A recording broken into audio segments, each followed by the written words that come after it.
Bonjour, je m'appelle Dam Jong. Dans cette vidéo, nous allons vous faire une brève présentation du langage C. Un langage de programmation est un moyen pour exprimer ou mémoriser une pensée ou un sentiment. Un langage est caractérisé par l'alphabet, c'est-à-dire l'ensemble des symboles utilisés par le langage, la lexique, l'ensemble des mots formés à partir de l'alphabet, la syntaxe, l'ensemble des règles pour vérifier la validité des expressions du langage, c'est-à-dire sa grammaire, la sémantique, l'ensemble des règles à suivre pour vérifier si les expressions du langage ont un sens. Nous avons deux grandes familles de langages. Les langages naturels, tels que les langages oraux et les langages gestuels utilisés par les êtres humains pour communiquer. Nous avons aussi les langages de programmation utilisés pour interagir avec un ordinateur ou une machine de façon générale.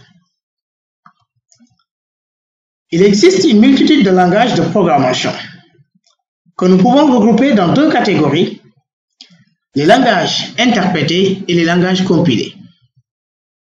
Les langages compilés nécessitent un outil spécifique appelé compilateur pour la traduction des expressions du langage en un autre langage intermédiaire qu'on appelle un langage binaire à travers un exécutable. Et cet exécutable est directement compréhensible par l'ordinateur.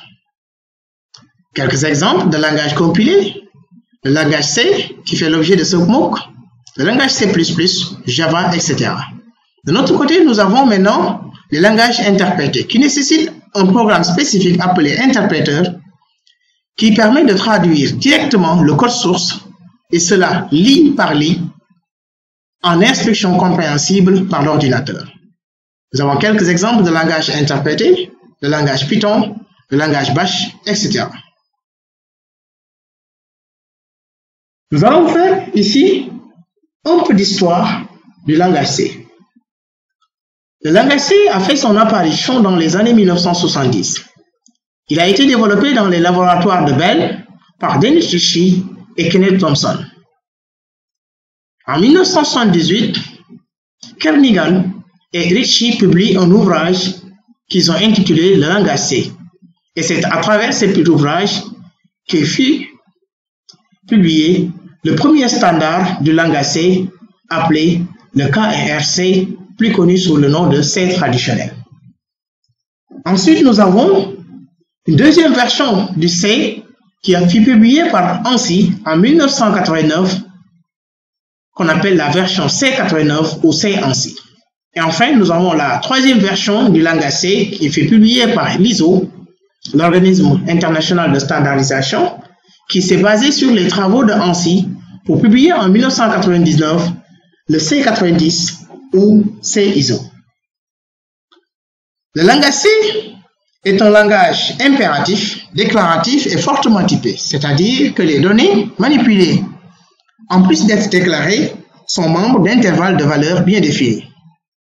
Le C est un langage structuré, composé de blocs d'instructions très proches du langage machine, à savoir le langage assembleur.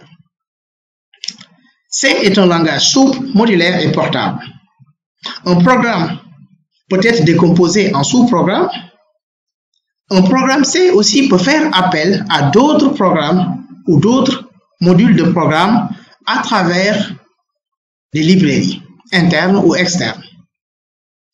Un exécutable d'un programme C peut être aussi réutilisé dans d'autres machines de même plateforme. C'est-à-dire qu'un programme qui a été compilé en environnement Windows peut être utilisé sur d'autres machines de système d'exploitation Windows. Le langage C offre aussi la possibilité de manipuler des données à travers le programme, et cela à travers des variables. Une variable est un nom associé à un emplacement mémoire et qui doit contenir une valeur modifiable ou qui peut être modifiée le long du programme. Cette modification peut se faire à la compilation, au chargement ou en cours d'exécution du programme.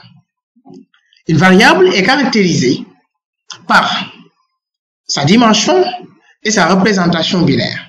Nous avons ici quelques exemples de déclaration de variables. Une variable A de type entier variable b de type réel et une variable caractère de type chaîne caractère. Pour affecter des valeurs à une variable, le langage C propose l'opérateur égal comme l'opérateur d'affectation.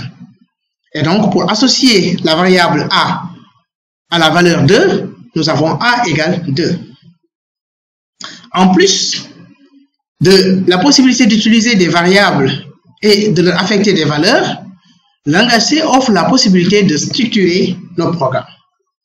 Cela à travers la composition de programmes par des blocs d'instructions ou des fonctions, par des structures de sélection, if, else, switch case, par des structures itératives, do while, while do, for, etc. Mais nous avons vu dans nos précédentes vidéos que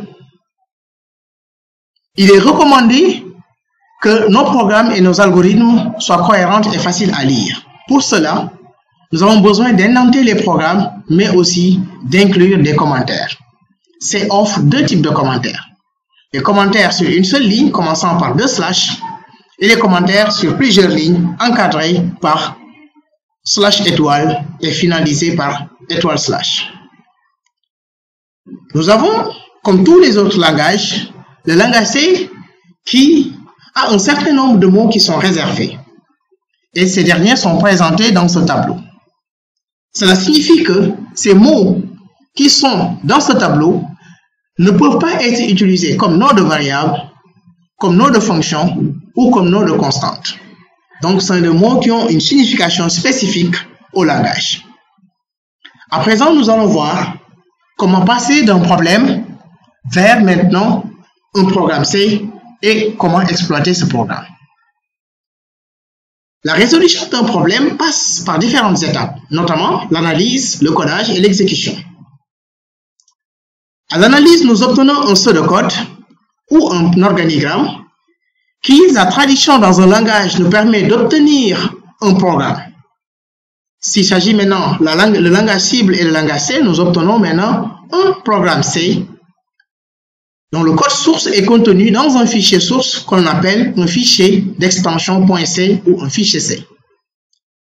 Pour obtenir ce fichier, nous avons besoin d'un éditeur de texte ou d'un EDI, environnement de développement intégré, comme CodeBlock, Visual Code, etc. Et à partir de ce code source, nous avons besoin d'un compilateur pour nous faire la traduction. Le compilateur utilisé en langage C s'appelle originellement le C Compiler ou CC. Ensuite, nous avons la version GNU avec GNU C Compiler ou GCC. Lors de la compilation, nous avons souvent des erreurs. Et nous avons un outil qui nous permet de nous accompagner pour la résolution de ces erreurs, à savoir l'outil de débogage GDB. Une fois la compilation terminée et sans erreur, nous obtenons un fichier exécutable et il ne restera plus qu'à l'exécuter pour avoir le résultat. Nous avons ces différentes étapes qui sont schématisées dans ce slide. Vous avez à l'étape 1 l'édition du code source et enregistré dans un fichier source ici que nous avons choisi d'appeler helloworld.c. Une fois cela, nous avons à l'étape 2 la compilation GCC helloworld.c, le fichier source. Ensuite, pour donner un nom spécifique à notre exécutable, on utilise l'option -O de GCC suivi du nom de l'exécutable. Sinon, donc GCC va nous donner un nom par défaut d'exécutable qui est a.exe.